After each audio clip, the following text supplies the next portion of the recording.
Black and blue, I crawl alone. The wreckage of what now is gone. Back to you to fight another day. I'll go on and on and on and on. I'll face it, the demons I created. With every last part of me, the pain will fade, and I'll go on and on and on and on.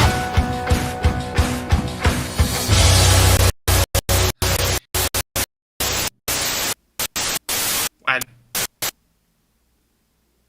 Hello everyone, welcome everyone to Friday Night SmackDown! Along with M-Page, you just got here after the intro ended.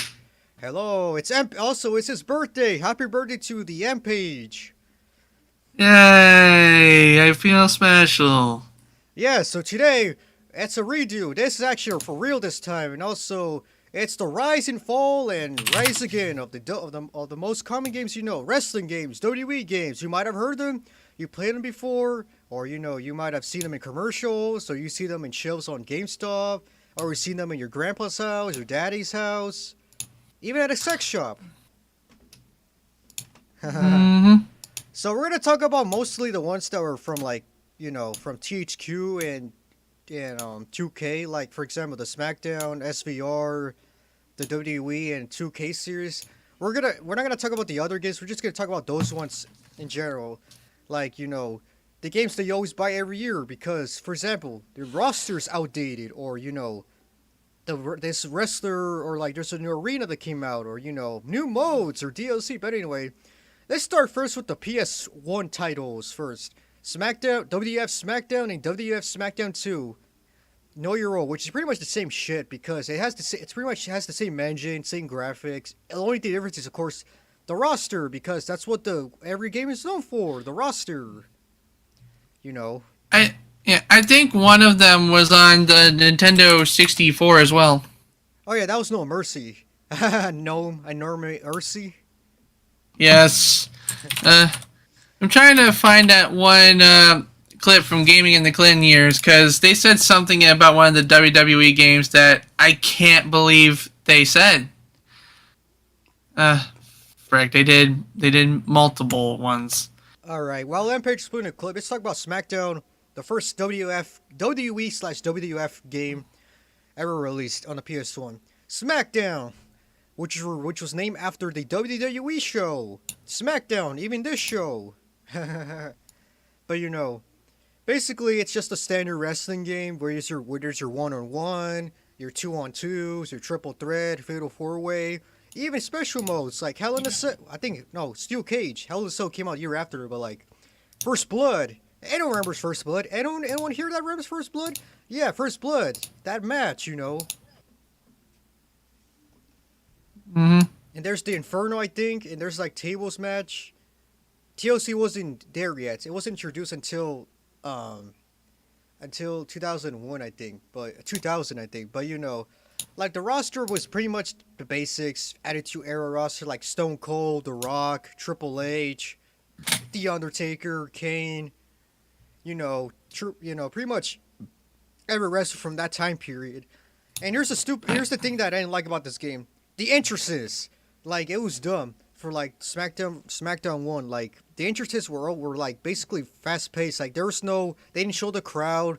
It would show like some green screen of the wrestlers Titantron and like their music video, the entrance video and everything. And they were just doing like 5-second, 10-second movement, and that's it. That's your entrance. Bullshit. Okay, I found the clip I was looking for. It was actually from WWF Attitude. Oh yeah, that's one of the other games that were released before the SmackDown series. Let's this is from Gaming in the Clinton years. I'm just gonna play this for a few seconds, and you all try not to cringe. Still, you can't beat a game that offers this many options. We had a lot of fun creating three. What in the world is that creator? What the hell?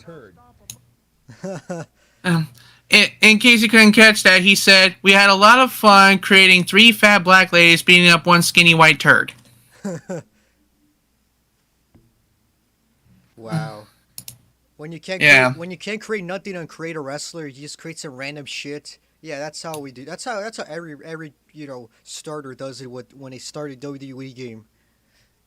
Yeah, that's pretty much how I did it until a later game had like face tracking or whatever the hell it is. Hell yeah. Yeah, but like SmackDown 1 in general, it was a decent game. Apart from like everything looking blurry as fuck, because of course it's PlayStation. Like the original PlayStation wasn't really that impressive when it came to graphics because it was still starting with the 3D stuff. Yeah, with PlayStation, it's like, do you want everything to be blurry or do you want everything to be pixely? Yeah, that's PlayStation 2, even Nintendo 64. As for the next game, SmackDown 2, Know Your Role, like that game is nothing general. It's the same shit. With new additions, it has Hell in a Cell and special guest referee. For Hell in a Cell, it's nothing special. It's not the Hell in a Cell you see in light television. It's pretty much a steel cage. You just get out of it and you can climb through it. Like it's nothing special. It's just a steel cage with a roof. That's it. It's like, wow, yes, hooray, Hell in a Cell in the WWE game, finally. Aw, what the hell is this? I thought this was steel cage. I thought this is a steel cage. And also there was a commercial for SmackDown 2 Know Your Role. It was with Kurt Angle. It was about him having a fetish, him sleeping with the game. I don't know. There's a commercial about it. You can look it up, GH, if you want to see it. If you want to show the whole audience the commercial. It's so cringe. I wouldn't know. I did remember this one game like way back on the Nintendo. The reason I bring it up is because they actually made a plug and play of it in like the 2010s, and they swapped two of the characters out. Oh yeah, I remember that. Yeah, like instead of Hulk Hogan, we get Ultimate Warrior, and instead of the Mountie, we get. Fuck, I gotta look it up. Yeah.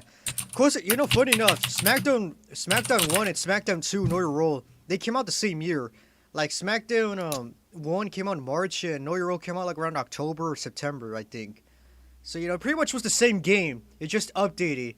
Compare this to, like, Fortnite, when you update the game.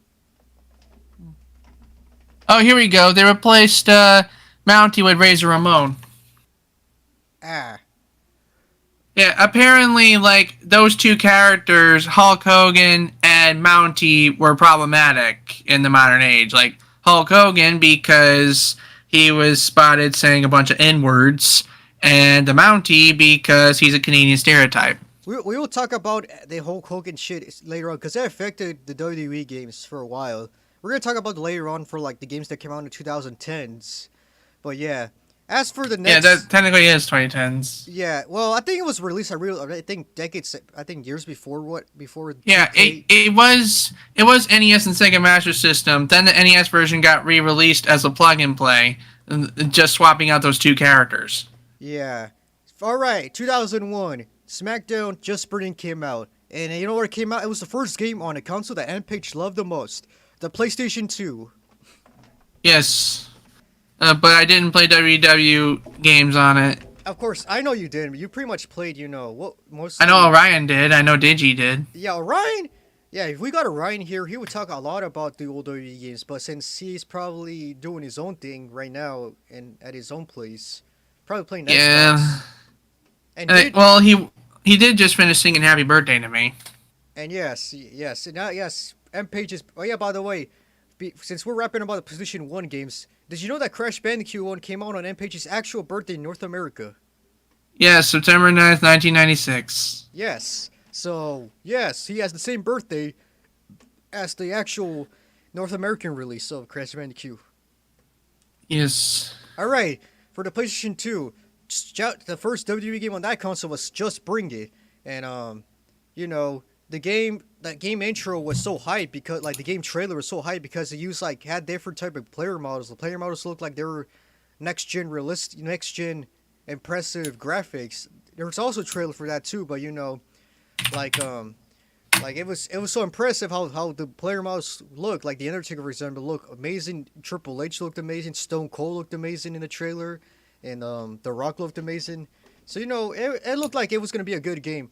But it turns out those graphics weren't really made for the game, because for like the actual game, the graphics were pretty much what you expect for PlayStation 2, just 3D graphics. like SD 3D graphics, but yeah. So as for a new addition for the game, they finally have actual legit entrances showing the whole entire arena stage, crowd, even finally having a ring announcer, that first time in the WWE series, in the SmackDown series, I mean, because like in the previous two there was no ring announcing or commentators. So yeah, there was actually commentators, and the commentary wasn't really the best because it was pretty much Michael Cole and Taz pretty much saying random shit like Rikishi's a nice guy, or like whenever you're picking a wrestler, like for example Triple H. Whenever Triple H won, he's like, Triple H! The commentary would be like, Triple H has won the match. I'm like, what the fuck is that commentary? Like, that commentary just sounds so bland and too simplistic. Yeah, so as for other fun modes, there's season mode, which it's pretty much you gotta challenge your way to the top in order to get a match at WrestleMania, and win the world title. Pretty much the simplest thing ever, with subtitles of you talking to Vince McMahon or any of the other wrestlers in the game mode. And as for roster, it's pretty much the same as it used to for like the previous game, but it's pretty much the same thing. And also arenas wise, it's pretty much the same thing as well. Like the arenas are like you just edit the ring, that's it. That's what you do with the game. Like the game simple was always a good step, but only when it came to graphics, because the graphics were great, but like because it was next gen. A lot of people bought PlayStation 2 because of the DVD player. I feel like the reason why people bought the PlayStation 2 is because of the DVD player, but the other times it was just because it was an amazing console. Otherwise.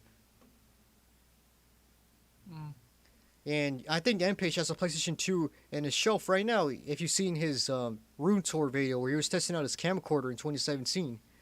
That was a long time ago. Like, I still have the PS2, but it's being rotated out. I change my consoles every so often. Right now it's Xbox Series X and an original Xbox and a PS4. Yes. Alright, the next game. First WWE game since after the whole entire lawsuit with the Worldwide Fine for Wildlife Nature sued the WWE for the initials and everything. So the World Wrestling Federation was forced to change its name and initials to World Wrestling Entertainment, also as WWE, because of that. So this was the first WWE game under the SmackDown series, and this came out after the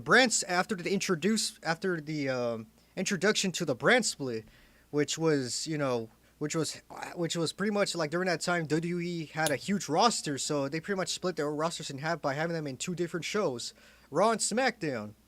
So like also champions were also assigned to the either show that where the champion was. So it was a cool concept. So since that happened, there's the season mode. And during that game, where if you pick yourself and you're being selected to whatever brand you wanted to be, whether it was Raw and SmackDown, and also your quest was just to have a world title opportunity at WrestleMania, like the usual, like the previous game, And it's also what's also fun about the game is like there's more stuff you can do with it. Like for example, like when it comes to like in those qualification matches, you can climb atop the SmackDown stage, which that's pretty cool. Imagine, just climbing through a stage is amazing because that's like how the new games don't have anymore. You can't even climb anything anymore because apparently that's too unrealistic. I'm like, come on, it's a game. That's how it's supposed to be. It's supposed to be fun and everything, Like in terms of the roster, you may expect John Cena was there. Nope, no John Cena because this game wasn't developed before John Cena made his debut. So any of you Cena fans, John Cena's not in the game, so there's no way you're gonna play as him. Only as Randy Orton, but that's it. But like roster, pretty much the same. The Rock, Triple H, Booker T. Now Booker T's included, even Brock Lesnar. But it's pretty much the same thing. Also, First Blood match. We love that match. Even MPage loved that match as well. Too bad it's not in the new games. But yeah, SmackDown Shut Your Mouth was a good game. You could play it anyway. You could play pretty much all the PS2 games on your laptop, on your gaming PC, by using the PCX emulator. There's some pros and cons sometimes. Like, sometimes the PCSX can have frame drops for a while in case if you didn't upgrade your CPU, update your CPU. But otherwise, it's pretty much playable if you want to use the PCSX. You know, but yeah, as for that, shut your mouth. It's a good game to play if you want to play the season mode. If you're here for the season mode, but it's also good if you want to play just like basic matches. All right, so the next game is probably the most arguably one of the best games people consider, even even fans of the wrestling games consider. SmackDown. Here comes the pain, with Brock Lesnar in the cover. Oh boy, I played this game even after watching many reviews about it, and this game is so fun. Like on the backstage brawls are so fun to do. Like you could hit each other with, you can lift the wrestler up with the forklift, you can climb up of everything, you can throw them outside of the, you can also go to Times Square, I think, where you can throw them off the ceiling, and you can climb a helicopter, I think. I think that was the game, but pretty much the backstage roaming is so amazing in that game. Like it's still one of the most things. Even to this day, everyone still thinks that the backstage roaming is fun. Roster wise, John Cena's in the game finally. Like also this game has no commentary, so I feel like nobody really gives a shit about commentary. But there's also like many arenas from like 2002 through 03. And also like pretty much it's a game where you can just pretty much do freedom of everything. Season mode is amazing too. Like if you want to, like it's also like kind of challenging because you gotta first show your skills in wrestling. You gotta show your skills you gotta impress your GM about how well you're performing and how much you gotta do to get a title shot for the world title. But people just love SmackDown Here Comes the Pain because of the arcade style. Ampage, do you agree with me that game should just be arcade style, not just simulation based when it comes to sports games?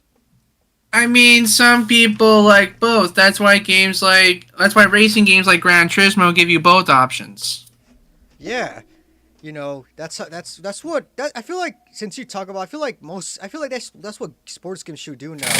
Like have like some type of mode. If you want arcade or if you want simulation, if you like arcade better, you can just do arcade. But if you want to be more realistic, you just pick simulation. That's pretty much how most. Yeah. Well, go ahead. We have more arcade WWE games today, like Battlegrounds. Yes, there's Battlegrounds. There's All Stars, by the way. All Stars, where all the wrestlers look like they inject themselves with mega steroids. And the less I say about that Hulk Hogan Kinect game, the better. Oh yeah. If you want to just play arcade games, there's those games, but like, simulation games are also good, but like it just has to be how good they are when it comes to the developers making them.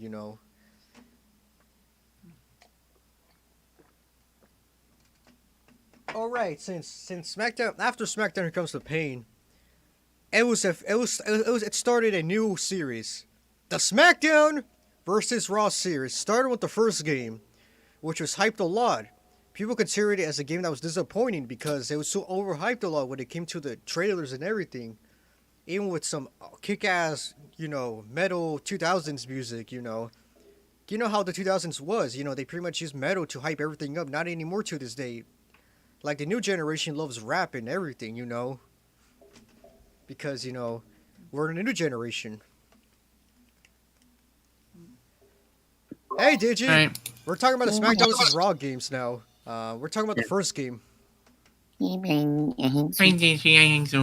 Digi, by experience, what was your pros and cons when it came to the SmackDown vs. Raw series? One of the only cons I could think at the top of my head is I hate how they just keep changing the controllers scheme for like each game. It's like, can they just stick with the 2000 set, like the SmackDown vs. Raw 2007 control set? Because that's where I felt like that was the perfect controller scheme, Yeah.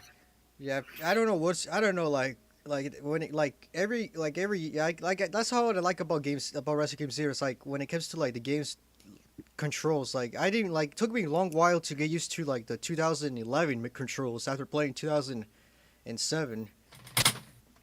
Yeah. Like, I don't know. So like, I was talking about the first game, it's just like how it was overhyped because of the whole entire trailers, You know how the 2000s, trailers were overhyped because they had like kick-ass metal music or, uh, in-game graphics looking great. But yeah, for this first SmackDown vs. Raw game, it was a letdown because like after Here Comes the Pain, which was one of the considered arguably one of the best games, like it had pretty much so many disappointments. Like controls were really different. Like stuff was you couldn't do that much stuff anymore. And, like season mode was boring. That was also a good thing. That was also fun about the SmackDown vs. Raw series, the season mode. Hmm. Yeah, SmackDown vs. Raw, the first game. It was pretty much a new series, but a kind of a bad start. But the year after, SmackDown vs. Raw 2006 was a better one because when that game came out, GM mode was introduced. GM mode, that's SmackDown vs. Raw 2006, 7, and 8, where you just pretty much you become yourself your own general manager, and then you select your wrestlers, you contract to their deal on that show, and you can set up pay-per-view matches, you can do everything. Mm. Yeah, so it was a fun mode. And what's funny is like years after they removed the mode, fans couldn't shut up about about WWE bringing back GM mode to the games because how much people loved it. Mm. Yeah, It so still go it still ahead. feels kind of weird though. They decided to like drop the entire SmackDown vs. Raw moniker after 2012, I think, because of 2K.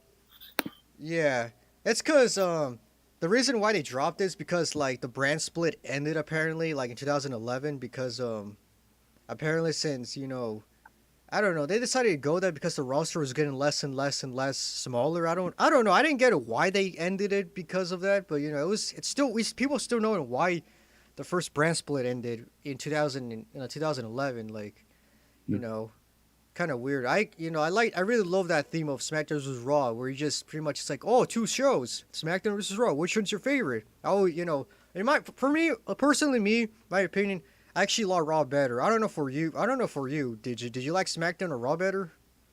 I don't know, to be honest. Just mostly because for the fact I just never really watched SmackDown and or Raw like enough to like prefer one or the other. Yeah. I don't know, me too. Like I didn't really have cable that much anymore because cable pretty much people were fading away from cable, And mostly WWE and Raw and SmackDown were on cable television. Like Raw is still on USA Network. But now SmackDown back then was used to be on CW, I think, or UPN, I think. But now it's on Fox on local television. But here's the thing. Here's the catch. If you want to catch Raw SmackDown live, it's on a tape on air delay, which is bullshit. I mean, maybe because they're swearing or something.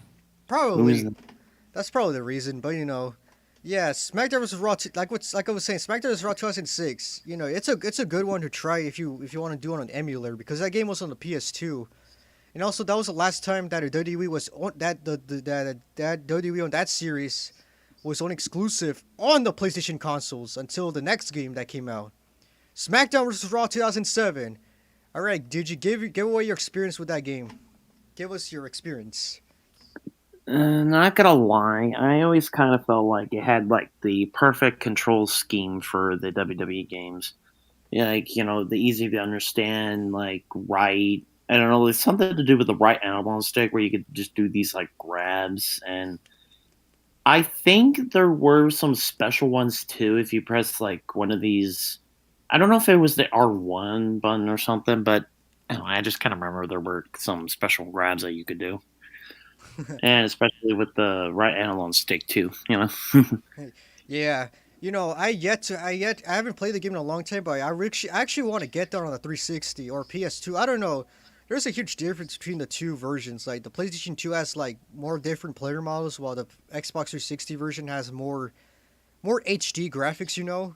But you know what I'm saying. It has like as those modern graphics, but for like for that generation of console. But yeah, also that was also the last game to include, the mentioned, the who should not be named Chris Benoit. What happened to the incident during that year 2007 where I don't know. I don't want to talk about it. I don't want to get too much detail, but there's so much YouTube. There's like a documentary based on that about the Chris Benoit case. But my brother played that game a lot, and he used to play as Chris Benoit, as the wrestler in the game a lot. And also the match types were pretty good. What's cool about the game? It had the casket match. The Undertaker casket match. So if you want to bury your opponent, you could do that. So if you're playing for example the Undertaker or someone else, you could bury either one, and it would be so intense. And I feel like that was the only game that had a casket match, I believe, because after that they didn't bring it back after SmackDown Raw 2007. I don't know for no reason, but Also, what's funny is like there was a coincidence on the season mode where the Undertaker was foreshadowing the Chris Benoit events. Coincidence? I think not. The one of the other cons I could say of 2007 that compared to the later SmackDown vs. Raw, heck, even 2K, that the character creation was a bit more limited. Oh yeah. We gotta talk about that. The evolution of the community creation. Like, when you played it, was there like any? So when it came to creation, was there like limited when it came to hair or attire, gear, or anything like that? Yeah, because I'll admit that I kind of remember creating a couple of copyrighted characters like Buddy T-Rex from Dinosaur Train, Godzilla, some of the MLP characters, etc., etc. Yeah, Back then, back in those WWE games, you can't. You Be right back, guys. All right. Aw, I really wish you could boop his downs. Yeah. So in those games, to create yourself would be so hard because it didn't have the whole entire face photo thing yet until the later games, and yeah, so it was pretty much a limited thing. I don't think what was so you played the game on a 360 or PS2? PS2. Okay, Because at the time it was like the only console I felt like I could build on. Plus the PS3 was well, at least to me, it was unawarely that it was fucking expensive.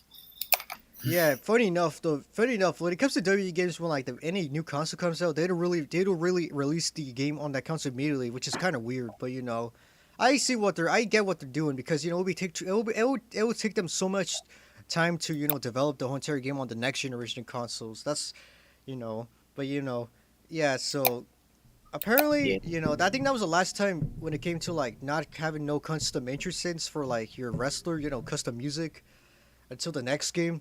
SmackDown versus Raw 2008, that game, which was, I don't know, the gameplay. The gameplay. I have no. Oh, go ahead. I have no. I'm just saying, I have no experience with that one. Yeah, so I haven't played it yet, but I saw gameplay of it, and the gameplay looks slow, mega slow. Like the way the wrestlers move, or they try to use their grapples or their attacks. The game is so slow. I don't know what the developers were on or something. Come on, that's not how wrestling is. Wrestling, it's not like that. They're not that slow. Wrestlers not even that slow. For example, Rey Mysterio, for example, he's a fast guy because he's a small dude. How in the world can he go from being fast to slow in a wrestling game? Come on, Ukes.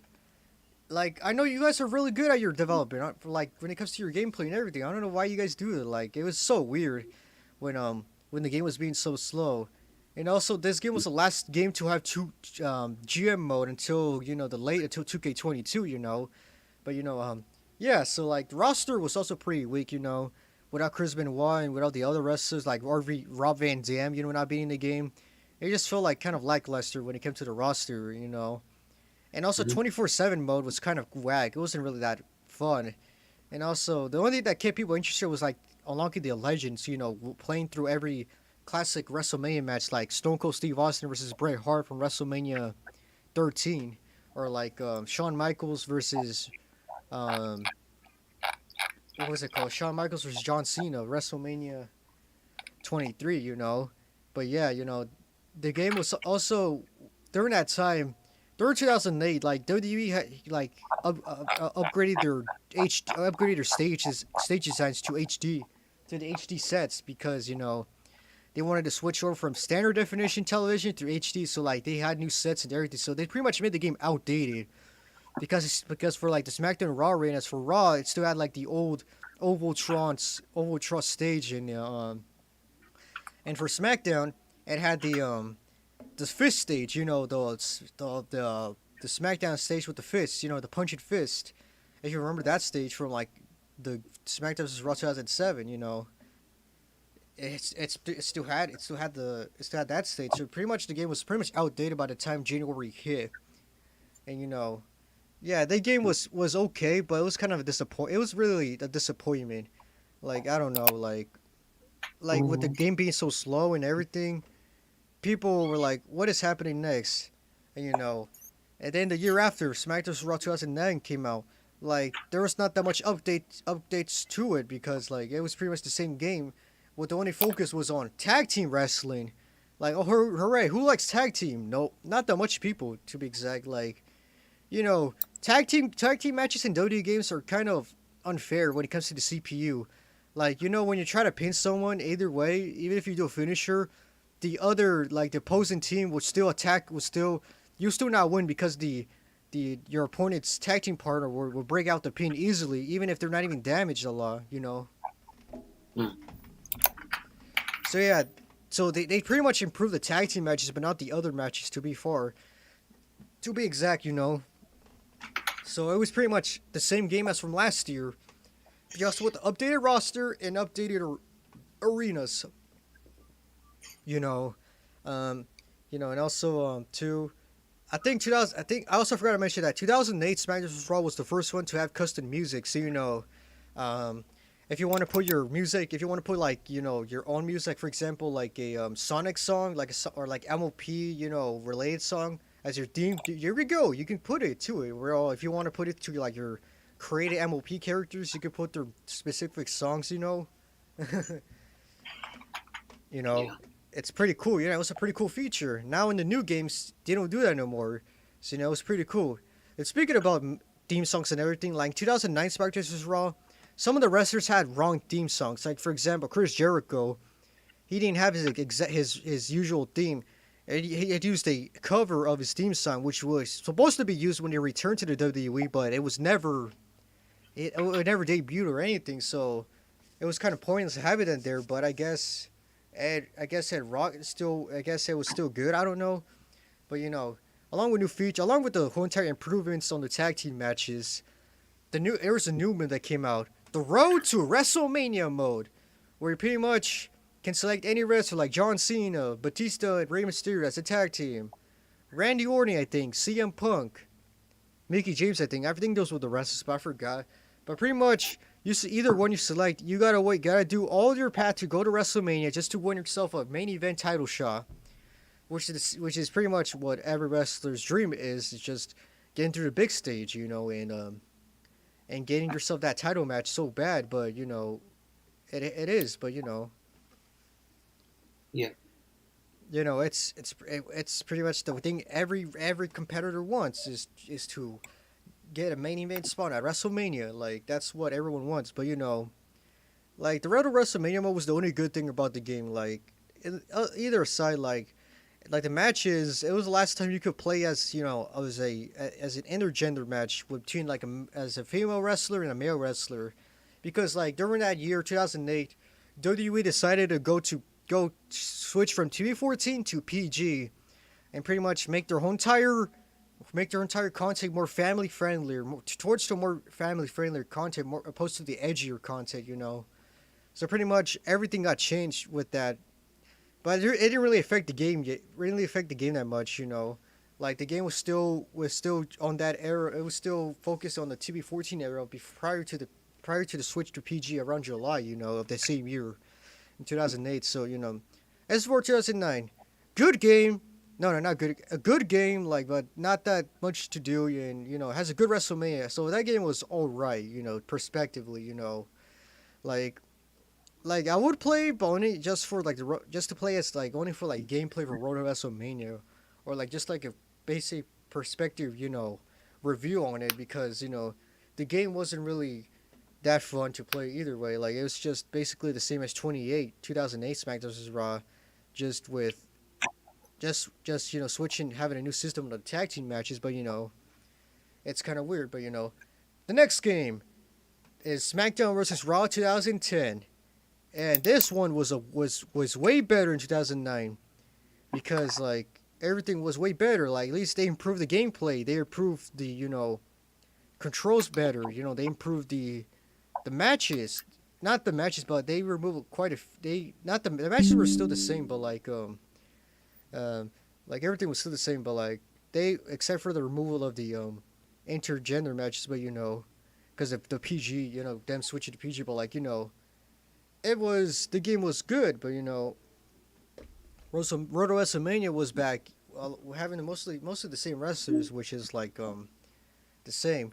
But the best thing out of it was make your own creation. Like also this was the first game to have create a story where you just create a whole entire storyline by your own and just make WWE like you can do your own story, remake or like create a new story or just like replace something that shouldn't happen and make it at least better on create a story. There's so much freedom to it. Like the creation modes were way more improved, more features and everything. And also, you could also edit the wrestler's attire now via superstar threads. Where, like, for example, in case of, Rey Mysterio had a new attire every now and then on television, you could just pretty much update his attire to that attire that he was using before, And also, too, you can also you can also edit someone's attire from the previous look or just make something very pretty much make something new, and like too like roster was pretty good,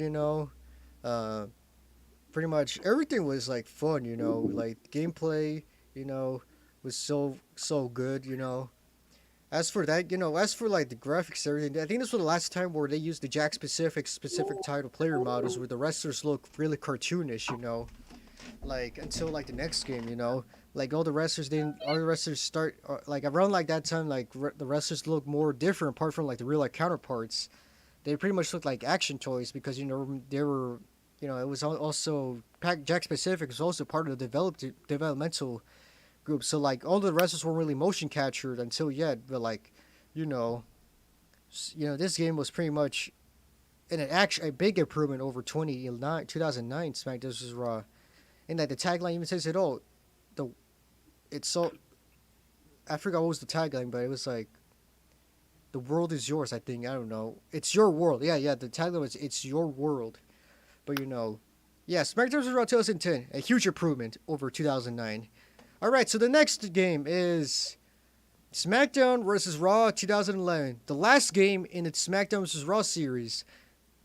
Oh boy. I remember playing this game while younger, Like, it was, like, this game was so amazing. Like, the graphics, like, the player, like, all the wrestlers were motion captured, so they look just like their real-life counterparts, unlike the other games where they look more, cartoonish and everything.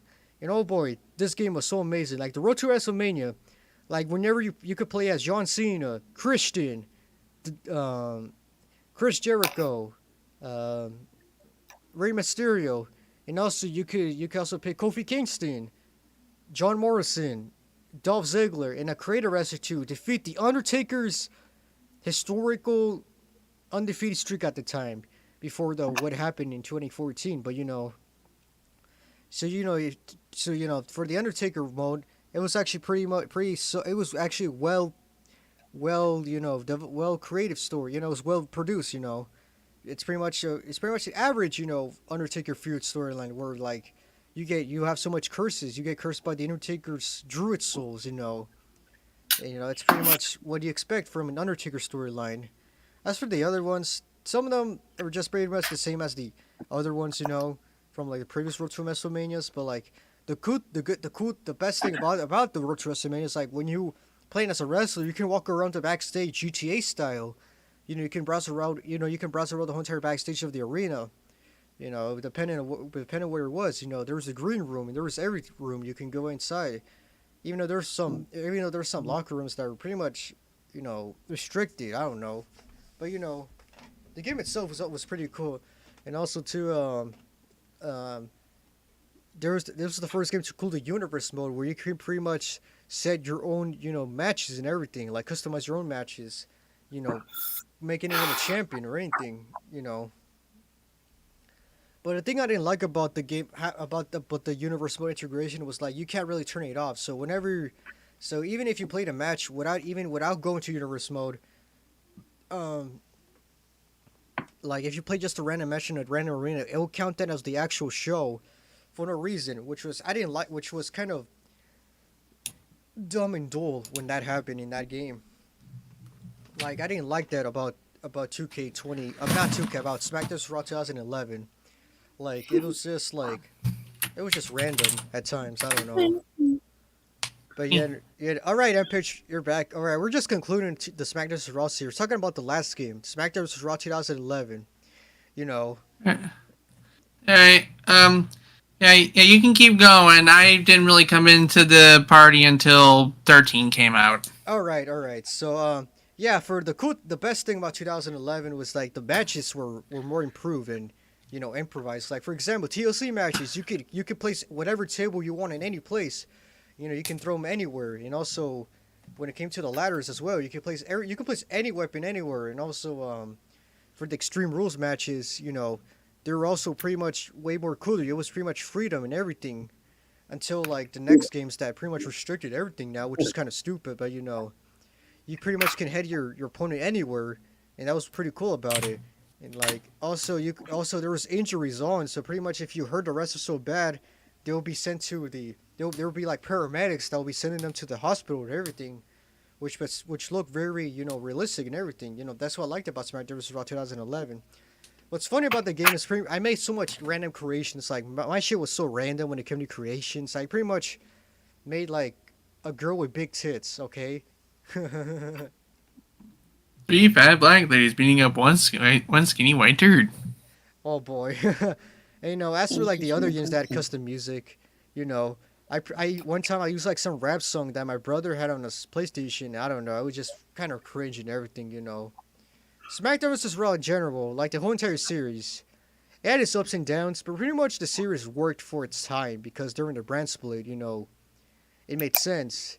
Because that's how WWE was back then, where the roster was divided between the shows and everything, and that's what I liked about them doing that. But SmackDown vs. Raw before we switched to the series, a good series, but then there's its flaws by having the game being removed in GM mode on the SmackDown vs. Raw 2009. But pretty much it was a good game.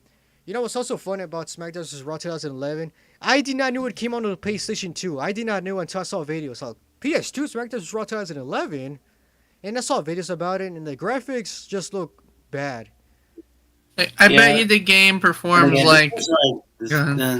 This is actually, despite All Stars technically being the last one. Yeah. But yeah, apparently Orion told me that his mom bought him two SmackDown vs. Raw 2011, but not on the Xbox 360, but on the PS2. Oh yes. It actually reminds me of when I got Guitar Hero 4. It was on the 360, and Orion got it on PS2. The difference was night and day. Yeah, that's how the difference was between SmackDown vs. Raw 2011 on the like the last gen and the current gen at the time. Like for the PS3, it looked more HD graphics, but on the PS2, it looked like it was going through nighttime or something. Mm-hmm. And also, boop. Quit it. Yeah. All right, let's start with the short-lived WWE series, WWE 12. I remember that game. That game was also promoted a lot, promoted as bigger, better, and better. But was it bigger, better, and better? Not really. Like the game was pretty much just. Go ahead. Let me guess, better, because it's not as good. Nah, not really. Like the game was pretty much the same as 2011. And it was also the last time they include the Road to WrestleMania mode, where it made you choose whatever Super Story was. Like for example, first it started off with the Sheamus Road to WrestleMania. It was called the Villain storyline. Like pretty much, you have to play as Sheamus, and you got to win a WWE title, and then you got to win more titles because Sheamus is greedy in that story mode, in that storyline. Because I don't know why they did that. It was kind of weird, but like it was just the weirdest road to WrestleMania. Kind of weird. And then after that, it starts with the hero one, I think. No, it was with the outsider with Triple H. Where you're Triple H and he has one last run with the world title. Then when he wins, he retires. And then the next one's called a hero one, where you played as a fictional rookie in the game called Jacob Cass. That's just the most generic name you hear of. Jacob Cass. Hello, Jacob Cass. Do you like ass? Okay, you get 1 point for making me laugh there. Yeah, so pretty much you gotta play as him, and then for some reason there's a story mode where there's like one point of the storyline where WWE switches to WCW. The old competitor for WWE. It's like, what the hell is this game mode? But later on, as time progresses in the story mode, it gets more intense when you do a World Games type of match where it's like a 6 versus 6 Hell in a Cell elimination match, where you play as yourself, John Cena, Triple H, and Vince McMahon of all the people. I remember there was all these competitors, WCW, ECW, and all them, and then freaking Vince McMahon spot them all. Yeah, that storyline could have been developed well if they had the actual wrestlers that were the faces of the company at the time for WCW, but that didn't really happen because apparently some contract issues with some of them were exclusive to Turner. Right.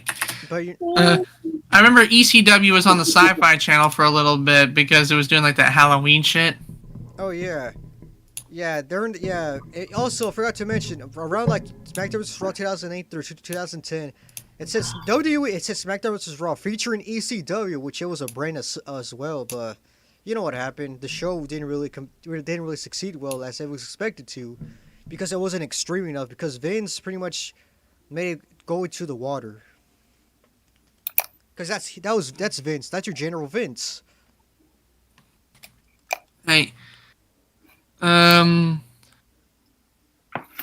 anyways, Yes. moving on to 13. Oh yeah, I forgot to mention about 12. Also this was the first game to include Kraden Arena. But here's the catch.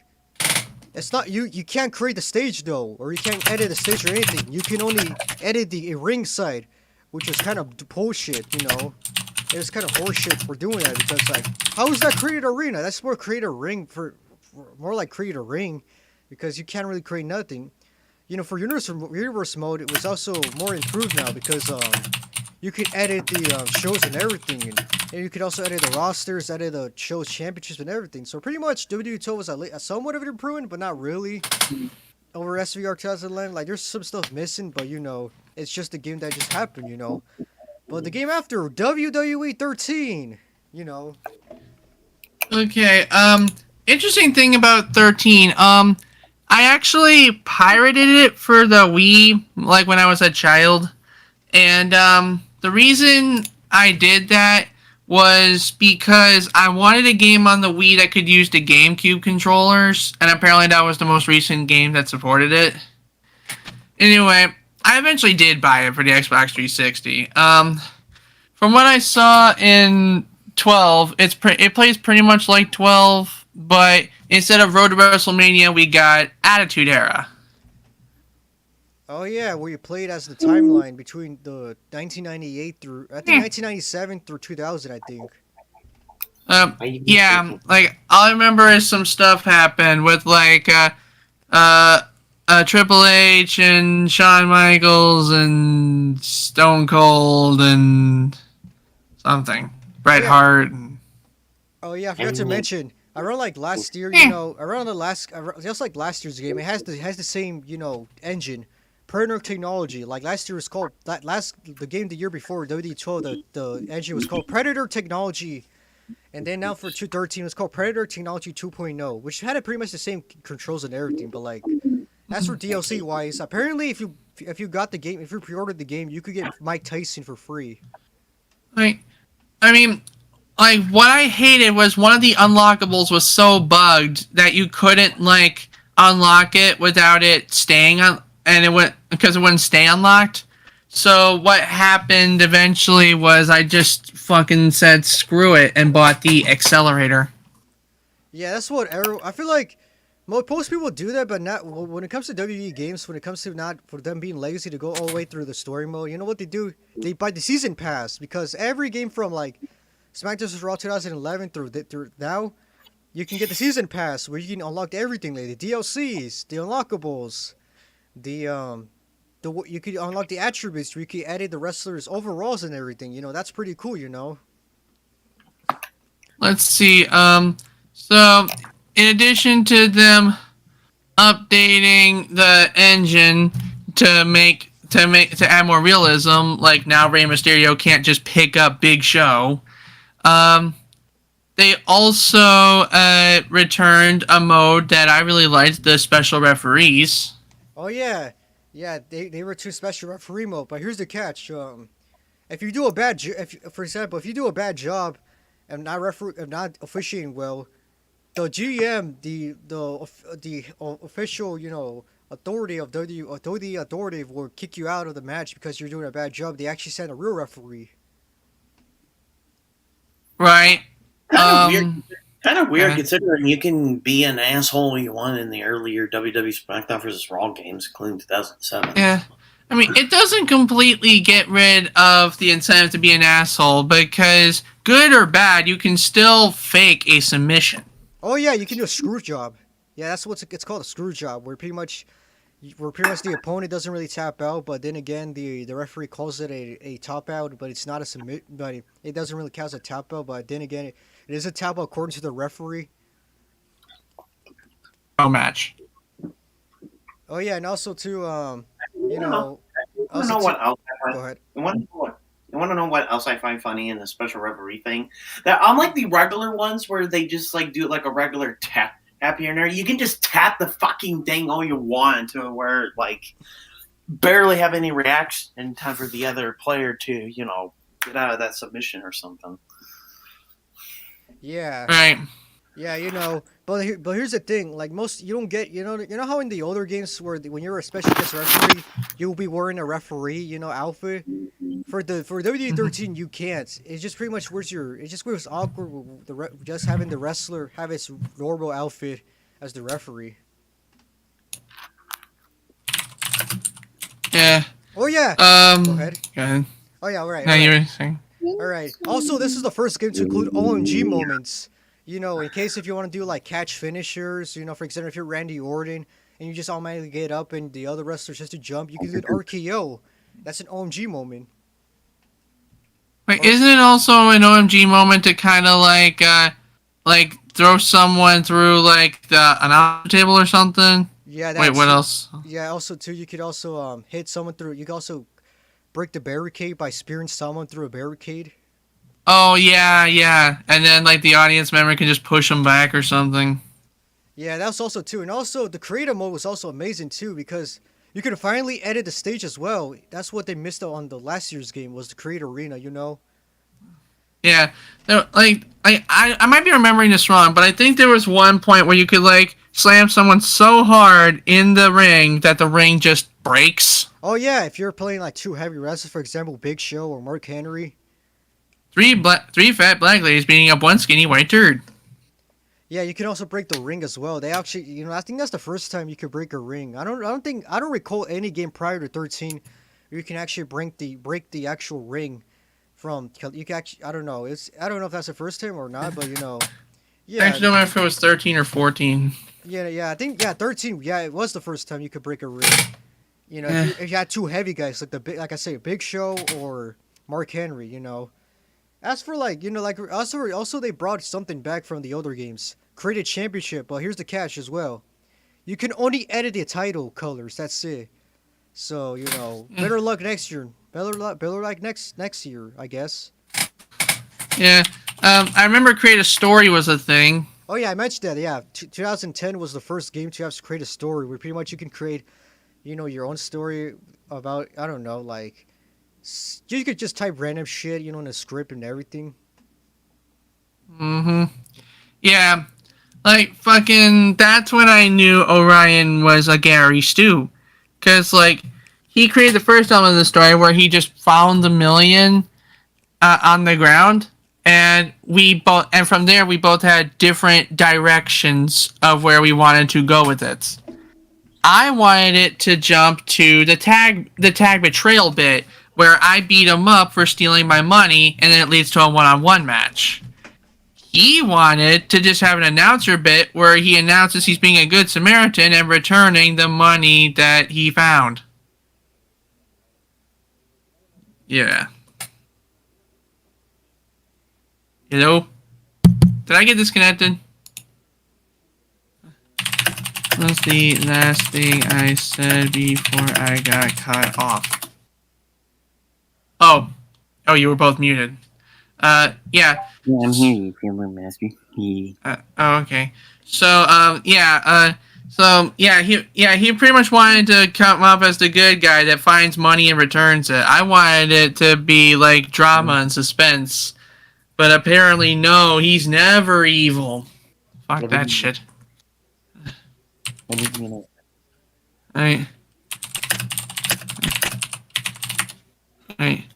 Anyways, 13 was the last game created by THQ before they filed for bankruptcy, which is the corporate equivalent of committing pencil. Funny enough, they did kind of return in the form of a new name, THQ Nordic. Yeah, but they don't do WWE no more. Still though. The series was then picked up by 2K, and it became 2K14 for the next one. 2K14, from what I remember, it used much the same engine as 13, and they replaced the story mode again with 30 Years of WrestleMania, which is pretty much WrestleMania 1 through 30 in chronological order.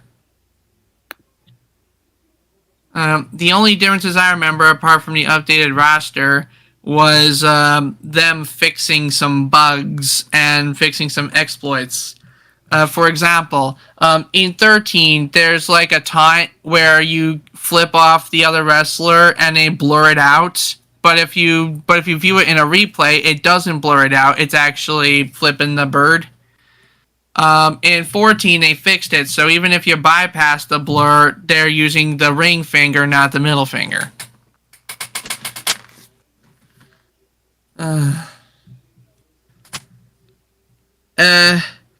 When the generation jumped to Xbox One, and I got 2K15 on that, I was initially excited for it after watching Orion play the 360 version because it looked, once again, the same as 13 and 14 in terms of engine. But the thing with that is that's just for the 360 version because that's just a bad habit these big companies get into is recycling older games for the newer games on the older systems. The newer systems are supposed to be completely different. So imagine my shock and betrayal when I boot up 2K15 on the 1 to find Inferno matches gone, special refs gone, I Quit matches gone. Like pretty much everything I loved about making a super interesting story or universe or pretty much any semblance of fun, exciting, and interesting matches was gone. Like, I don't know what remained, but it just turned out to be a shell of its former self, and I didn't like it. Now I'm just waiting for everybody else to come back because I don't know anything after this point. Where did Tonyo go?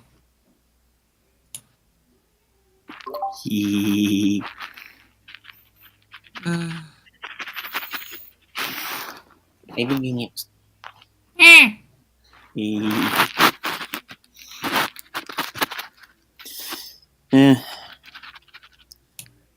To be honest, I'm a bit of a blank on the other WWE games outside of SmackDown vs. Raw and All Stars. So Right. all I know, all I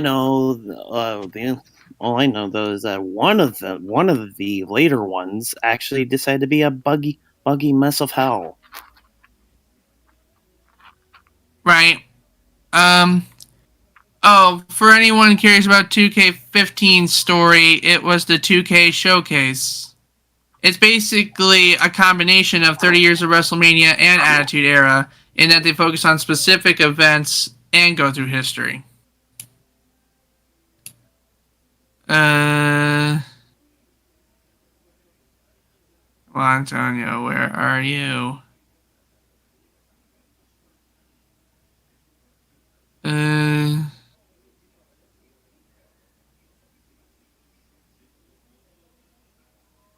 Come on.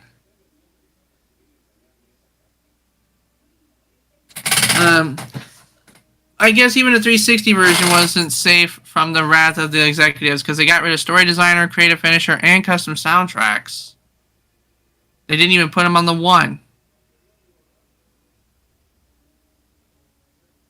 And yet, Create a Diva, Paint Tool, Create a Championship, and Create an Arena still existed in the freaking 360 version.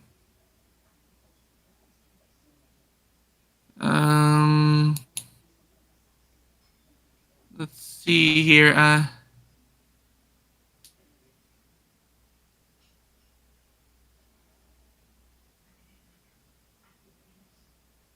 Let's see. 2K15 has a licensed soundtrack. Keep that in mind if you want to play it on YouTube, or copyright's gonna fuck you in the ass.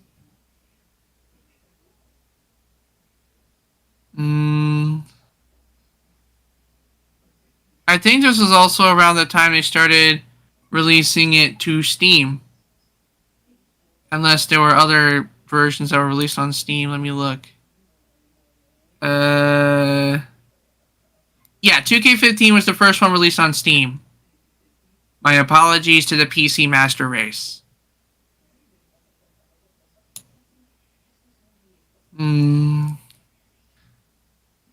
Let's see, there was also a mobile version on iOS and Android.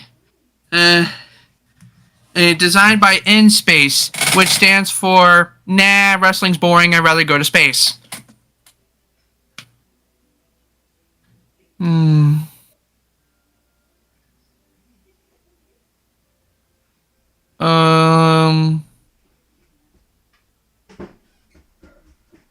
Come on, Tonio. I don't know anything about 16 and beyond. I will briefly touch upon 20 how it's affected by the Y2K bug. Alright, I'm back. Where were we? GH, sorry, I was talking with my dad. I kind of flew ahead into 14 and 15 for a bit, because when 15 made the jump to the 1, I was hyped at first because I saw the 360 version and it was exactly the same as the other 360 version, had everything I loved about it. But then I played the 1 version of 15. I noticed it had less features and I hated it. Oh yeah, so like I was saying, 13, a good improvement, with all the new match types and with all new modes and everything, with the new Attitude Era mode, and also the new, at least the engine was at least more, the engine was more improved more, 2K14, people might say it's the first 2K game, but not the first 2K game ever made, It was still under 2K, it was still under THQ, development, people under, people that were working with THQ after the company went bankrupt was still working on the game, and they were just hired by 2K just to do the game, not to do the game, but just finished whatever they were doing, for 2K14, I think that was the last game to have custom music, custom music, right? Where you just pretty much use any type of music, Yeah. Yeah, I briefly mentioned that 2K15 for some reason removed custom soundtracks on both the versions. Yeah, it's yeah, 2K14 was the last game that had pretty much every mode that you can ever play, like First Blood or Inferno, pretty much everything. Also they brought back again, the era, like the story mode with this time was WrestleMania theme, where pretty much you go play all the way from WrestleMania 1 through WrestleMania 29. That was pretty cool. And the DLC, Yeah. the DLC bonus had the Ultimate Warrior. Yeah. 2K15 also has different controls. Yes, I think yes. So like after 2K14, it was still a good game, but it wasn't really the true 2K game because like I said, 2K wasn't really in development when the game was being announced or anything. It was still under 2K's management. No, THQ management, but as for DLC, DLC was great. It was like mainly based on NWO. Yeah, 2K14 also was the last game where it pretty much had freedom. You could do a story. It was the last game with story mode. Last game with like First Blood, Inferno, special guest referee. Right. Yeah, like 2K15 on the Xbox One was when I saw all that shit get cut, and I hated it. Yeah, that's The story mode was kind of interesting, though. It actually combines the last two story modes in terms of concepts. Like, it takes after 30 years of WrestleMania in that it covers historical events, but this is like WWE rivalries as opposed to WrestleManias. But it also takes after Attitude Era and that it covers specific stuff that happened. Yeah, so the first one is the Ruthless Aggression Era story mode, Degeneration X mode. Yeah, I think it's Bitter Friends, Best Friends, Bitter Rivalries, I think. But then the other one is called Hustle, Loyalty, Disrespect, which is the PG era, story mode. Right. So like, there's like you play as the first one you play as Triple H and Shawn Michaels, where they had their rivalry, which kind of disappointing that of course didn't have the WrestleMania 20 match because of one of the wrestlers, the Chris Benoit shit. Right. Like whenever they mentioned WrestleMania 20, they said that the World Heavyweight title match was contested under no winner, even though there was a winner. But of course, they can't mention the winner. Right. So I was kind of awkward when they did that. As for like the CM Punk and John Cena one, it was just the 2011 through 13 rivalry. I think I don't know. It was just matches you could pretty much watch on WWE Network or on Peacock now. Yeah. I'm like, why just you could just watch that instantly, like this is when 2K pretty much lacked any content after that, like when it came to like the roster, it was pretty small, the roster wasn't that as great as the last year's game, like they removed some wrestlers, like so most of the game modes was also removed as well. Also creation mode was removed as well for like the new gen, like the Xbox One and PS4 versions, like First Blood was removed. Let's see, Inferno match was removed. Special guest referee was removed. Mm-hmm. Also, create a female wrestler was removed. Created arena was removed. Created championship was removed. Yeah, all those were removed on the newer versions. The 360 PS3 version still kept those ones. Yeah, but I feel like they thought that the new gen version was be more advanced, but it was still, I don't know, it was just a disappointment. They gave me a disappointment. Yeah, the way they handled it on the older hardware, in my opinion, is despicable. It reminds me of the whole Legacy Edition debacle from EA, although that wouldn't have happened until years later. Yeah, like I don't know. When 2K started doing the whole entire them making the video games, this is the start of their criticism when it came to wrestling fans, when they say, "Oh my God, 2K can't make perfect games because they don't know what's actually happened on TV." They pretty much. Honestly, I think the downward spiral began when they started doing loot boxes. Yeah, we'll talk about that later on, but yeah, let's talk about the next game, which was way better, 2K16. And I saw that in M-Page's, trophy history. He had 2K16. Oh, that's what I had, 2K16, not 15. So yeah, it was like it wasn't bad, but I hated it because it wasn't the 360 shit. Yeah, at least they brought some matches back, and they brought back the creation suite, some of the creation suites that were missing from the 2K15 for the next gen version. Like it was pretty good. Like they had now this was the 2K Showcase mode, where about Stone Cold Steve Austin, who's in the cover, which I don't get it, why he's in the cover, because he was not even wrestling at the time anymore. Like I thought they should have just put like an actual new era wrestler, for example, Seth Rollins, Roman Reigns, or other wrestlers. But I get what they were doing. But at least I guess they wanted to appeal to the older generation that watched the WWE back in its good heyday. Right. You know, Um. it's also they also you also I think this game was also pretty good for the. I think Joel still plays this game to this day, even to his streams. He pretty much plays as random creations on Twitch. eh. As for 2K16, I don't know. I don't know. I played it on. For some reason I bought the game on the PS3. Okay, yeah, bite me because I don't know. I didn't know. I wasn't really used to the new gen yet. Wait, oh, here's some interesting stuff about 2K16. According to this roster thing, despite them saying that they have 120 characters and it's a really large roster, they don't include the Four Horsewomen of NXT. They don't include Cody Rhodes, but they do include Stardust. And they cut Hulk Hogan at the last minute. Oh yeah. Speaking of that, around like months after 2K15 came around, even after Hulk Hogan, after the Hulk Hogan, racist stuff happened. Apparently, 2K decided. I think 2K removed Hulk Hogan from the store shelves for like the DLC pack, and also they pretty much banned him from the game until 2K20. Yeah, I think, this is where I was getting into, the WWF Steelcase stuff on the NES. Even though it was back in the NES days, they did re-release it as a plug-and-play in the mid to late 2010s, and instead of Hulk Hogan, it's got Ultimate Warrior. Yeah. Yeah, pretty much after that, Hulk Hogan wasn't really mentioned yet, wasn't mentioned anymore until, they gave him another chance, and then, people forgot about what he said now.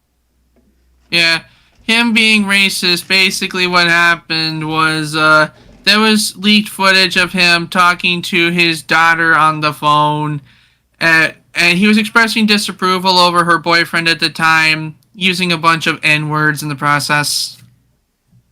Alex Rosen, the guy that caught ADP. Be right back. Keep going. Yeah, so, as for DLC, as for the roster DLC, instead of Hulk Hogan, it had other, new other 80s roster, let's see, for DLC, it had Arnold Schwarzenegger's Terminator, and apparently he's a glitch. If you play as him, if you only hit one finisher, it's hard to, if you play it one-on-one with someone, with a friend, you can't kick out of his finisher, even if it's a basic ass, simple ass, power slam or a punch, you pretty much can't kick out of the pin, which is kind of a glitch. I don't know. For 2K16, 2K16 was a step in the direction for for the next generation of WWE games because, when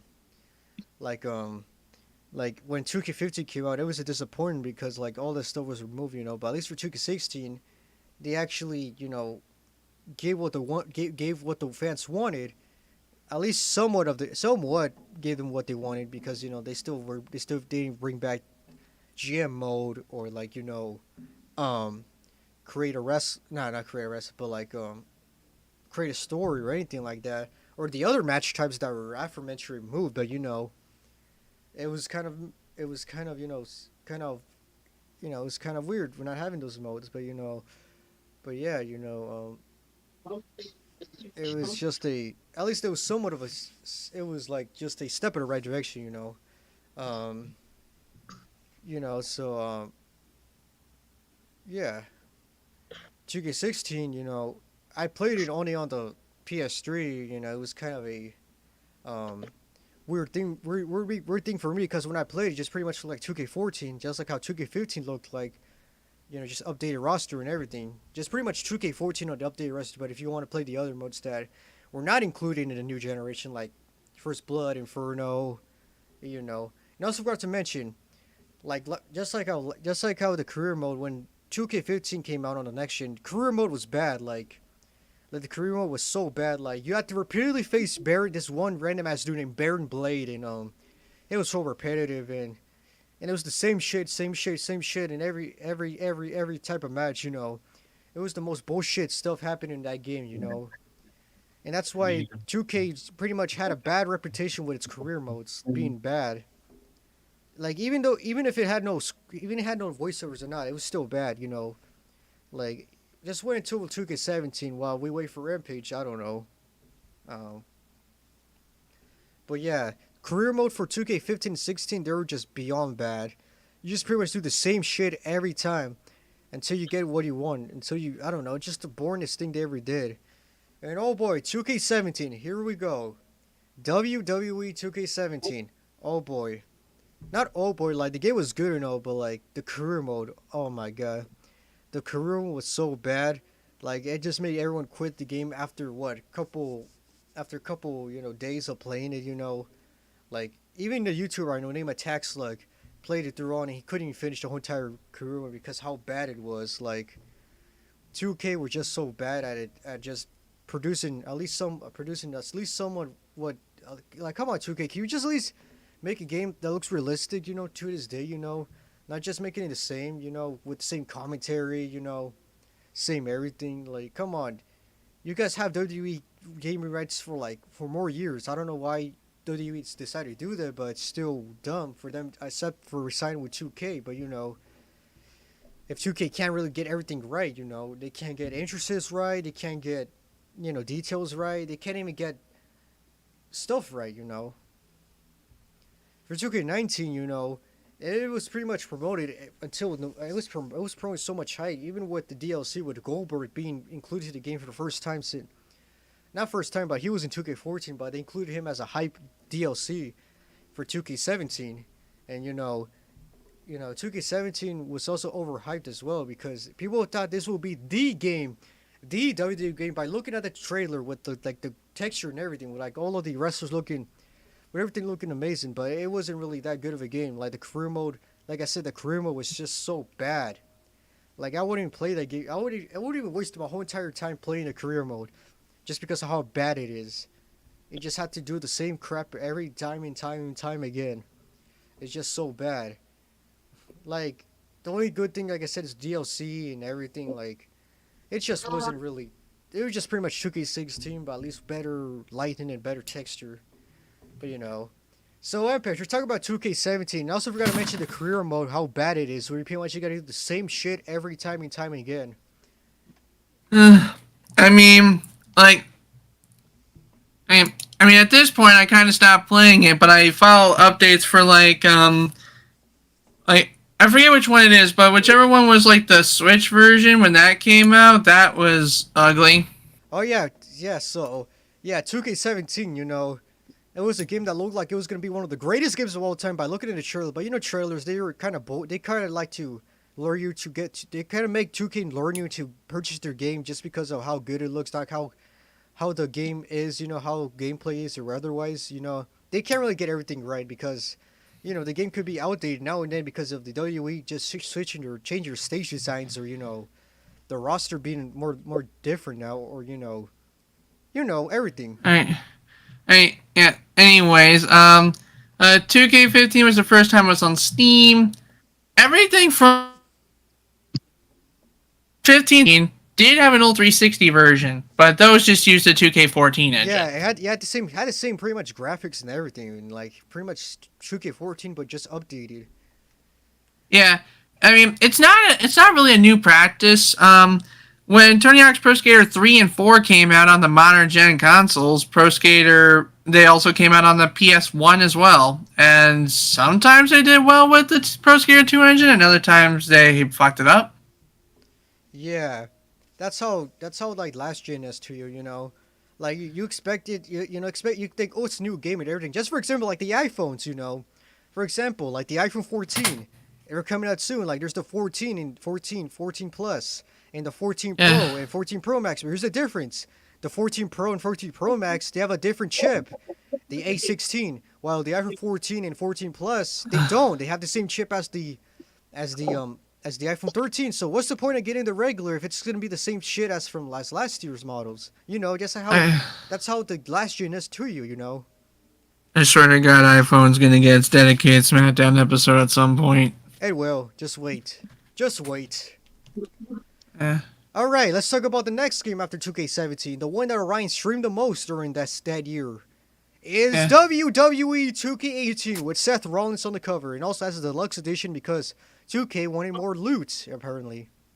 Alright, one interesting thing I can tell you about the roster is because they had a product placement deal with KFC, so if you access the correct templates and create a wrestler, you can make Colonel Sanders. Yeah, apparently they had a deal with KFC, and also KFC's promoted on like the arenas as well, so you can see KFC everywhere.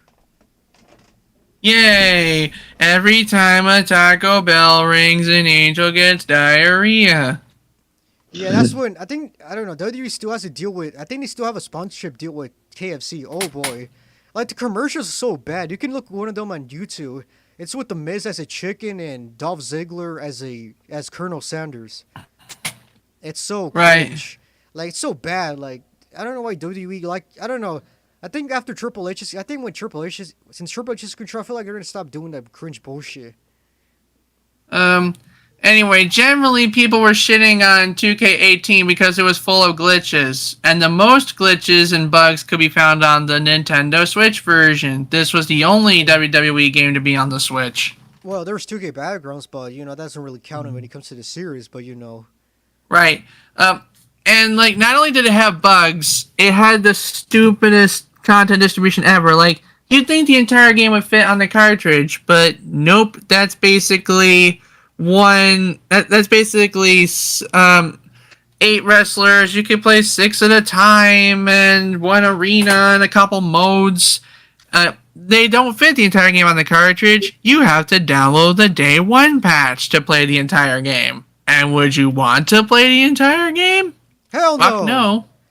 Yeah. Yeah. I saw so many YouTubers like doing the rest protected reviews on the Switch version, and yeah, Nintendo will never be third party that much anymore. Sorry, Tix, if you're watching here, Tix, but third party games on Switch are trash. Okay, Tix, you gotta take that whatever if you're watching this. It's like, it depends on who programs them and how well they're designed. WWE is too big. It was not meant for the Switch. Even downgrading it with things like lower frame rates and some other stuff happening. Yeah, but as for the game on on PS4 and Xbox One, it was actually pretty playable. But as for the Switch version, not really. So if you guys, Ryan 5185 made so many streams on 2K18, and oh boy, I want to tell you one story. He has a huge obsession with Marceline from Adventure Time, and apparently he made him in the game. He made her in the game, which is pretty weird. Moving on. All right, yes. As for 2K18, I think this was the first game with loot crates. I think because this is when 2K started thinking that WWE should get loots and everything. That's for like the DLCs. If you pre-order the game on the deluxe edition, or I think if you had the deluxe edition, you can. I think if you had the See Enough pack, you can get John Cena from 2010, Rob Van Dam, and Batista as DLC, pre-order DLC. As for the deluxe edition, you get pretty much the season pass and everything. I think this is the first game where they did the whole entire deluxe bullshit because they love to have more tiers and everything. So if you get like the deluxe, you get pretty much the season pass and everything, that's pretty cool. But then again, yeah, it's pretty expensive, Yeah, I don't think this game had loot crates. I think that was 2K20 that did it. I think all right. Let's talk about the next game. Oh yeah, and also too, I think hold on, was it the first game too? No, it wasn't. But yeah, like this game was pretty much a step forward. But the career mode again, it was so bad. Like it's just so bad that nobody played it that much anymore. And this is when people start giving up on the career modes for the 2K. The next game that came out 2018, WWE 2K19, which is considered probably the best game that 2K has made so far. Yeah, it is, to the point where not only did it have the biggest community support, but after 2K20 failed, they decided to extend the online support for 2K19 so that the people still had something to play. Yeah, more creative stuff like that. They think this is the first game to have big head mode. You can make your wrestlers just like how the Madden or like the older Maddens had, with the big heads. Wait, you don't like And also Wayne. too with Hey, creation, you don't like you can also make your wrestler look like a Minecraft dude by using the block body. Alright? And also too like universe mode was improved a little bit more, and career mode was at least fun now. It's actually more scripted. Like they actually have a story mode, an actual career story mode where you create someone you play as a wrestler named Buzz, and you go away from the independent scene to NXT. Just a second, guys. Alright. We go to NXT from like the independent scene to NXT and to the main roster. And it's actually at least better improvement with new voiceovers now. Unlike the previous games where where it was just a simple bland career mode where nothing is special to it, where it's just pretty much, so you don't do the same shit anymore. And everything is just already like predetermined now. You don't have to do all those tests just to win something. You don't have to face the same opponent every time and time again. Unlike how Raw was in 2020 through 2022, where it pretty much had the same rematches every time. It was just a good game. DLC was good. Everything was good about 2K19. Even the community, it had a huge community because of how good it was. Because they finally listened to the fans, and also the gameplay was a chance way better now. It was no longer the same old boring simulation game style. It was at least more fun. At least more fast paced. At least it had more meaning to it now. And the soundtrack kicks ass as well, except for that one track. Blow my mind. That's always in the fucking start of the game. Damn you, Daniel Bryan. Your music taste is so bad, Daniel Bryan. I'm sorry, but it's just so bad. But yeah, showcase mode is back. After being removed after 2K17 not having in showcase mode, it finally is back.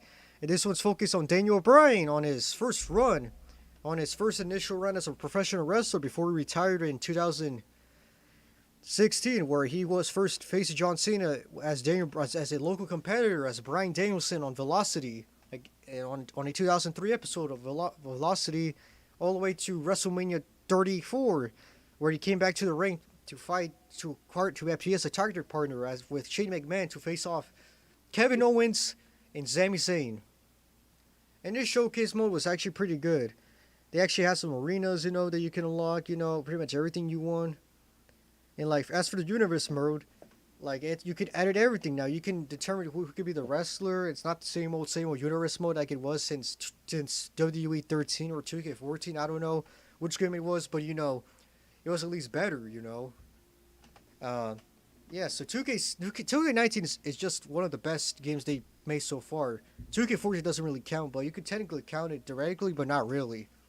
Because 2K19, it's just a game that everyone loved. It was just a good game. Like, you can't just think it's a bad game because it's not a bad game. It's a good game. I think this was the first game with loot crate boxes, but that's only if you use the my player career mode, I think. And also too, like, there were a time, and also this game was mostly modded because like so many computer users pretty much modded the shit out of the game every time.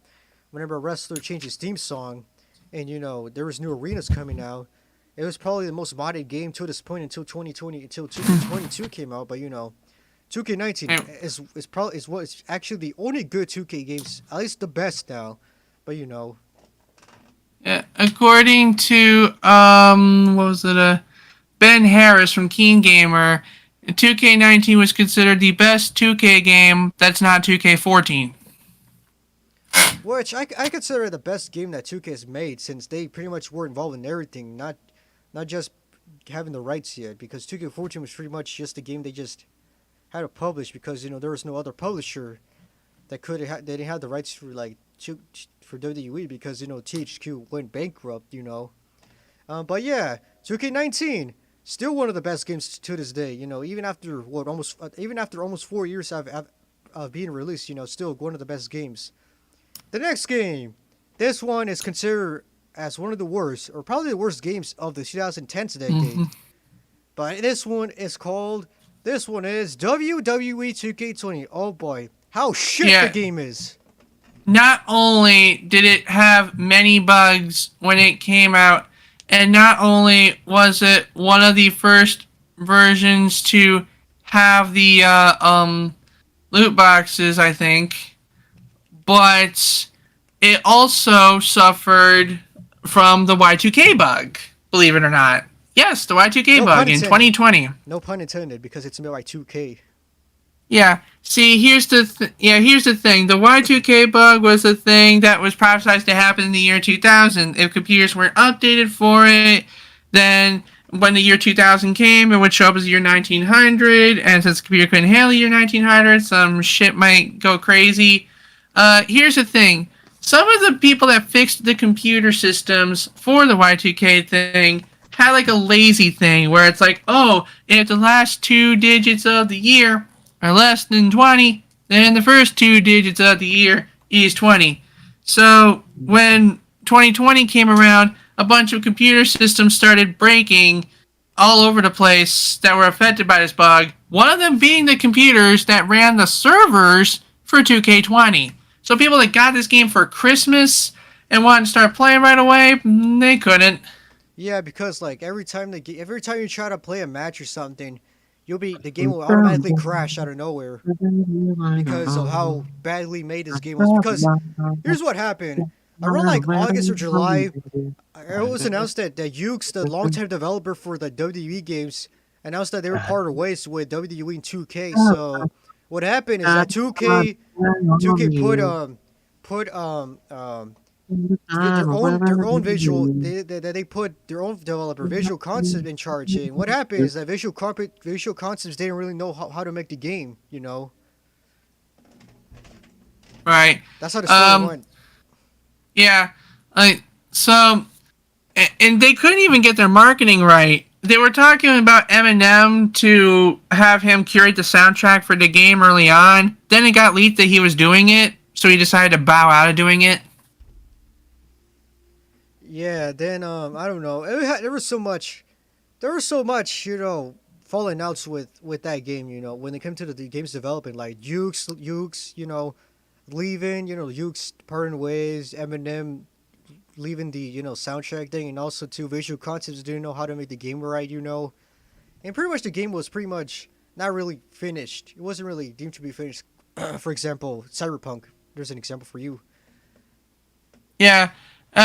Anyway, as a result of how bad the game was, and because COVID-19 was happening, it really hit the COVID pandemic hit the video game industry so bad, There was no 2K21. Instead, they released a game called 2K Battlegrounds, which MPH has on his shelf. It's in my collection somewhere, but I haven't played it yet. So from what I'm aware of, it's it's a game that goes back to the arcade style like NBA format, like NBA Playgrounds. Yeah, it's pretty much NBA Playgrounds, but only with wrestling and if you want to play more funnier. But I don't know, I haven't really gotten into the game yet, but it's just pretty much those, kid-friendly arcade, type of games. But 2K20 also really was disappointing because of how just bad the player models look. Like some of the wrestlers didn't look nothing like its real counterpart. Like for example, The Rock didn't look nothing like The Rock. He looked like Vin Diesel. Mm-hmm. Or like John Cena didn't look nothing like John Cena. He looked like Jimmy Fallon. Right. Or like some other player models. Like even some wrestlers that are actual streamers on Twitch even complain that they don't it doesn't look nothing like them. They never complain like how disrespectful 2K were in making the game without Ukes development. This is how much Ukes was really dedicated with the WWE games. Yeah. Let me see here. Blah blah blah. The next one's on a lot more quality. Okay, moving on to 22. Trying to see if I can find something about development. God. I Well, guess in 22 for 22 Visual Concepts decided to try again.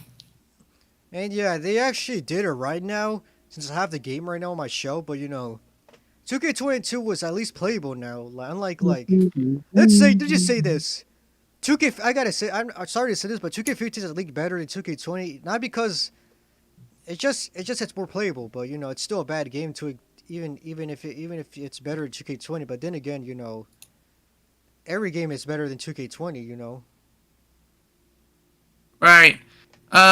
I think what I can take away from these reviews is 2K22 was what 2K20 could have been if the developers didn't have their heads up their asses. Yeah, I think Visual Concepts were rushed. I think they rushed too much with 2K20's development because of the Yuke's departure. Yeah. Yeah, so I feel like they could have just like how they did with 2K, just like how they dealt with 2K20, 2K22. They could have just released the game later on, like around March of 2020. But then again, that wouldn't even happen anyway because the COVID. Yeah. There is a plan to have 2K23 come out soon, but we don't know anything about it yet. Yeah, apparently 2K announced an agreement to extend its agreement with a new deal, which I don't know. I guess it's a good deal, but I don't know. But also, also too like 2K22, it's actually playable. It's like way better. It's what 2K20 should have been if it wasn't too rushed and it actually took its time and everything. And also the wrestlers look like their counterparts now because they actually had actual motion capture. They actually took their a year and a half time to motion capture all the wrestlers. To make them look like the real life counterpart. Like they did a pretty good job, but I don't know what's next with the 2K series. They could have a bad game again. We don't know. They could have more successful releases. We don't know. It just the future. The future just holds on. I don't know what's happening. And also too, after Ukes, after Ukes left 2K and ditched the WWE, after they left the WWE games, apparently WWE's main competitor, AEW, are gonna make their own game around this year or next year. And what's happened? Karma's a bitch. Apparently Ukes is gonna work with THQ Nordic to release the game. And I saw gameplay footage of the AEW game, and it's pretty much like an arcade wrestling game, how a wrestling game should be. But yeah, 2K really rised again to its success again. Like last year, years before, people thought it was gonna be their downfall with the WWE 2K games, but WWE games are at least on the rise again. Hopefully, still on the rise, but we don't know yet because WWE has a new deal, so we don't know yet. And if you guys want to play a WWE game, and if you're a Nintendo user and have a laptop, sadly 2K19 is not on the shelves on Steam anymore. Also, along with 2K18, 17, 16, 15. Apparently, 2K made an announcement that they removed the games because they want everyone to play on the latest game. Yeah, and they're not kidding. Like, by the time I finally got 2K14 in like a digital sale on the 360, it was like a few months before all the online servers shut down. So whenever they release a new game, they pledge to support the previous game, but then they just quietly kill it. Yeah. It's kind of surprising that 2K19 was the longest supported game on the 2K series because normally 2K games last for a year when it comes to servers, but that game lasted for almost 3 years, almost 4 years when it came to the servers being up. That's a huge lifespan for a 2K game. Right. Just like how an Apple, just like how the lifespan of an Apple device, when it comes to like these major updates, But yeah, 2K. If you actually want like the more creative mind, have the more up to date stuff, I recommend you get WWE games on a PC more than the console, because it's way better. You can mod everything. Yes. Yeah, and you can find them on Steam. And when they started releasing them on Steam, they was going gangbusters. Like when 2K15 finally came out on Steam, it came with all the DLC characters that were released prior to it, except for Paige, who was exclusive to Season Pass. Oh yeah, and also 2K19 had so much users on PC because everyone was modding the heck out of the game because people that bought 2K20 went back to 19 because 20 was just so bad. So 2K19 pretty much had a huge following. Yeah, so much so that 2K, in a rare bid, decided to support that following and keep the servers running after the failure of 2K20. They did not shut them down until 2K22 came out. And what's funny with the YRC live streams, every time I showed gameplay footage, it was mostly 2K19. Of course. And also with the cool feature about the 2K games, you could put like custom face photos. For example, M-Page, in the game, he looks exactly like him if he was if he was muscular. Yeah, I think the first time I messed with face tracking was in 2K16. I think someone uploaded like a Jacksepticeye picture or something. Yeah, that's a cool thing about 2K is that you can you can actually put someone's picture and you can put them in the game. Yeah. As for like modern PC, you can change the theme songs for like every wrestler to have like their updated theme, or you can also have your own theme for your creator wrestler, and also your own graphics and everything. Oh, Yeah. I honestly wish like people like treated roster updates like they did back in the olden days before they decided, you know what, let's release the same game every year and change the roster. That's Madden to me. Yeah, but before Madden did that, Madden actually officially endorsed this device called the Dex Drive, which was a PS1 memory card manager for your computer.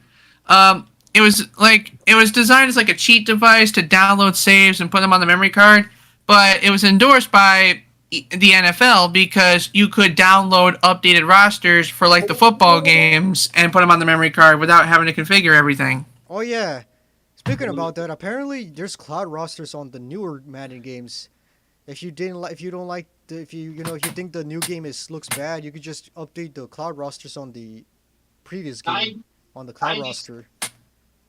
I heard there was a thing about like using Spotify for custom soundtracks, but I think that idea kind of shat itself. Yeah, there was consideration for the WWE 2K games to have that, but then it was just a rumor. And most of the entrances that Ryan thought there were actual Spotify, it wasn't really Spotify. It was pretty much a modded game or an edited version of the video. I mean, yeah, because like first I heard it was going to be integrated, then I heard only premium members were only going to be able to access it, then I heard they cut it. Yeah, because I don't know what's with the newer generation of console for not having ability. I think it's just like, I don't think the PS4 has the soundtrack thing what they did with the PS3 with for PS4 and PS5. Oh, no, they don't because you can't rip CDs. The thing can't read CDs at all. That's kind of bullshit now. Neither USBs as well. I mean, it can read USBs, but I think you need a separate app just to load the media. Yeah, so it's kind of a bummer that you can't really do custom music on the console games anymore, unlike you did it on the 7th generation. Yeah, but here's what's really crazy. Like PS4 was actually the first console to have Spotify integration. The Xbox had to wait a while for the exclusivity to run out. Yeah, it happens. As for like final thoughts, 2K, WWE 2K games pretty much went back to its relevance, with 2K22 being successful, having more, at least taking its time, with visual content, taking its time, with developing the game and everything, Right. Like, there's always, as with every game company, there's always gonna be some good stuff and some bad stuff. Some things that you're gonna be known for the rest of your life that people could be inspired by, and then there's things you'll be known for the rest of your life that you wish you never did. Yeah. Ultimately, it reminds me of EA. Oh my god, I just remembered something. The loot boxes. When some countries cracked down and decided that loot boxes were gambling and therefore illegal, they were forced to remove them from certain versions of the game.